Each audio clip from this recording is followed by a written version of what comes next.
আমরা আজকে ঈশ্বরের বাক্য থেকে আমরা দেখতে চাই। ঈশ্বরের বাক্য এমন লেখা আছে, কেননা সদাপ্রভু বলেন, আমি তোমাদের পক্ষে যে সকল সংকল্প করিতেছি তাহা আমি জানি, সে সকল মঙ্গলের সংকল্প, অমঙ্গলের নয়, তোমাদিগকে শেষ ফল আশা সিদ্ধি দেবার সংকল্প। যেটা আমরা পাই জিরমীয় ভাববাদীর পুস্তক তার 29 অধ্যায় 11 পদ। এখানে আমি বলতে চাই, আমাদের জীবনে অনেক সময় অনেক প্রকার পরিস্থিতি আসে। আমরা সেই পরিস্থিতিকে দেখে আমরা অনেক সময় খুব তাড়াতাড়ি বলে দিই যে ঈশ্বর আমার সঙ্গে নেই, ঈশ্বর কোনো মঙ্গল করছে না, বা ঈশ্বর কোনো মঙ্গল করতে পারে না, ঈশ্বর অমঙ্গলের। এরকমভাবে আমরা চিন্তা করি। ঠিক আমার জীবনে অনেক বছর আগে এমন আমার জীবন ছিল। আমি পাপের মধ্যে, মন্দতার মধ্যে চলে গেছিলাম, এবং সেই সময় জগৎ যেমনভাবে চিন্তা করে, যেহেতু সেই সময় আমি ঈশ্বরের বাক্য জানতাম না, আর ঈশ্বরের বাক্য কোনোদিনও কারোর মুখ থেকে শুনিও নি, সেই সময় আমি আমার ওই জীবনে ভেবেছিলাম, যেমন জগতে আমরা অনেক গান আছে, জগতে অনেক মানুষের কিছু কথা আছে, ঠিক সেরকমভাবে আমরা শুনে আসি, প্রত্যেকে হয়তো আপনারাও শুনেছেন। তো আমিও ভাবতাম ঈশ্বর কোনো কিছু করতে পারে না। এবং একটা গান, এটা হিন্দি কোনো বইয়ের গান হতে পারে, আমি ঠিক জানা নেই। তো আমি ওই পরিস্থিতিতে আমার জীবনে আমি ভাবতাম একটা গান, বানাকে কিউ বিগারা রে নসিবা উপর ওয়ালে। এরকমভাবে আমি চিন্তা করতাম, আর ওই গানটা আমি গাইতাম। আমার জীবনে ওরকম কষ্টের মধ্যে আমি ওই গানটা রাত্রিবেলা গাইতাম, আর অনেকটা চোখ দিয়ে জল বেরাতো। এবং আমি ভাবতাম, ঈশ্বর কেমন, ঈশ্বর যখন বানালো তাহলে এমন খারাপ কেন, আর এত দুঃখ কষ্ট, এত জীবনটা নষ্ট কেন, আর হে উপর বালে তু কিউ এসা বানায়া, মানে এরকম হিন্দিতে যেহেতু গানটা ছিল, আমি ওই রকম ভাবলাম। তো ঈশ্বর সত্যি ওই রকম নেই, ওইটা তো জগতের গান ছিল। আর আমরা অনেক মানুষ অনেক সময় জগতের গানের দ্বারা তার লাইনগুলি, তার কথাগুলিকে আমরা আমাদের জীবনে গ্রহণ করে নিই। কিন্তু এখানে ঈশ্বরের বাক্য বলছে, ঈশ্বরের কাছে সকল মঙ্গলের সংকল্প আছে, অমঙ্গলের নয়, তোমাদিগকে শেষ ফল ও আশা সিদ্ধি দেবার সংকল্প। এই বাক্য একদম সত্য, তার জ্বলন্ত প্রমাণ আমি নিজেই এখানে দাঁড়িয়ে আপনাদেরকে বলছি। আমার জীবনে এক সময় ওরকম অনেক মন্দতার পাপে, যে রাস্তা থেকে ফেরত আসা একটা ব্যক্তির জন্য অসম্ভব, কিন্তু সেখানে একমাত্র সর্বশক্তিমান ঈশ্বর, সৃষ্টিকর্তা ঈশ্বর, যিনি আকাশ পৃথিবীকে নির্মাণ করেছেন, আমাকে সৃষ্টি করেছেন, সেই ঈশ্বর তিনি সম্ভব করেছেন। কারণ এই বাক্য আমরা দেখলাম, তিনি মঙ্গলের, তিনি অমঙ্গলের ঈশ্বর নন।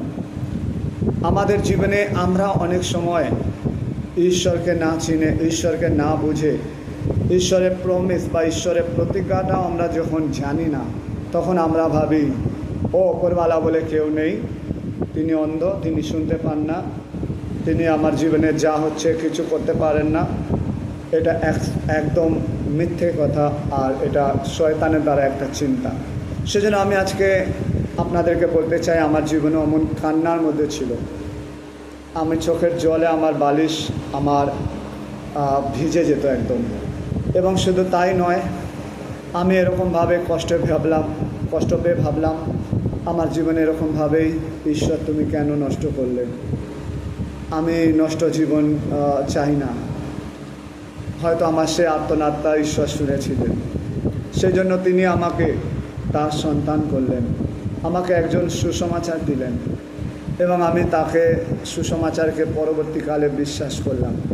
বিশ্বাস করে আমি যখন প্রভু যিশুর কাছে আমার নিজের জীবনকে পূর্ণরূপে সমর্পণ করলাম, এবং এই বাক্যকে আমি আমার জীবনে গ্রহণ করলাম, জিরমীয় 29:11, তখন থেকে আমি বুঝতে পারলাম ঈশ্বর আমার জন্য মঙ্গলের ঈশ্বর আছেন, শেষ ফল আশা সিদ্ধি দেবার সংকল্প, যেই পথে আমার জীবনে অন্ধকার ব্যতীত আর কিছু ছিল না, যেই রাস্তাতে অপমান অসম্মান ছাড়া আমার জীবনে আর কিচ্ছু ছিল না। আমি আশ্রয়হীন ছিলাম, আমি একাকী ছিলাম, আমি অসম্মানের সঙ্গে, দুঃখের সঙ্গে, কষ্টের সঙ্গে, চোখের জলে জীবনযাপন করছিলাম। কোনো কোনো সময় এটাও ভাবছিলাম মৃত্যু হয়ে গেলেও হয়তো আমার এটাই ভালো, বেঁচে থেকে লাভ নেই, কেননা ঈশ্বর আমার জন্য কোনো ভালো চিন্তা নেই। তিনি বানিয়েছেন তো এরকম কেন বানিয়েছেন। কিন্তু যখন আমি যিশুকে বিশ্বাস করি, তার প্রত্যেক বাক্যে আমি বিশ্বাস করতে লাগি, এবং সেই বাক্যগুলি বিশ্বাস করে আমি ঈশ্বরের ওপর কোনো দোষারোপ না করে, ঈশ্বরের ওপর কোনো রকম আমি কিছু তাকে দোষ বা কিছু আমি তাকে না ওরকম সন্দেহ করে, শুধু বিশ্বাস করে যখন এগাতে লাগি, তখন আমার জীবনে একভাবে প্রভু যিশু তিনি আশ্চর্যভাবে আমাকে একটা মঙ্গল যে তিনি করেন সেটা দেখিয়েছে। সেজন্য আমি আজকে আপনাদেরকে বলার জন্য এই ভিডিওটা বানালাম। আজকে আপনি যদি দুঃখার্ত আছেন, কষ্টের মধ্যে আছেন, সংকটের মধ্যে আছেন, আপনার পেট দেওয়ালে ঠেকে গেছে, আপনার জীবনে অন্ধকার আছে, আপনার জীবনে একাকিত্বে আছেন, আপনার জীবনে অনেক কঠিন সংকটময় পরিস্থিতিতে আছেন, নিঃসঙ্গ অবস্থায় আছেন, প্রভু যিশু আপনার জন্য মঙ্গলের কল্পনা করেছে।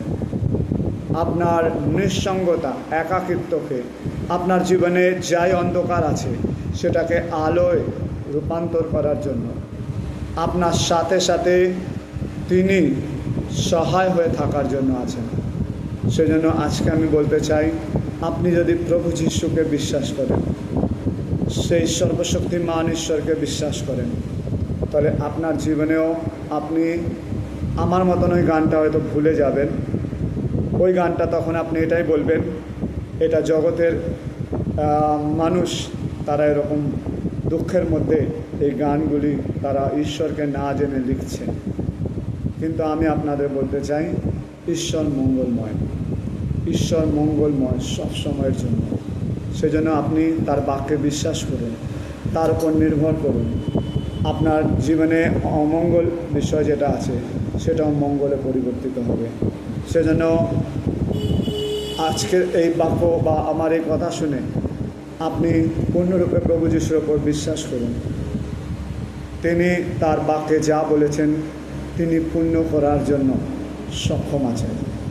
সেজন্য আজকে আপনার জীবনে কোনো পরিস্থিতিতে ঈশ্বরকে দোষারোপ না করে, এই জগতে অনেক দুঃখের গান আছে, সেই গানের লাইনগুলি আপনি আপন না করে ঈশ্বরের বাক্যকে আজকে আপনি আপন করুন, ঈশ্বরের বাক্যকে আজকে ঘোষণা করুন আপনার জীবনে, আর সেইটাই আপনার জীবনে আপনি ঘটতে দেখবেন।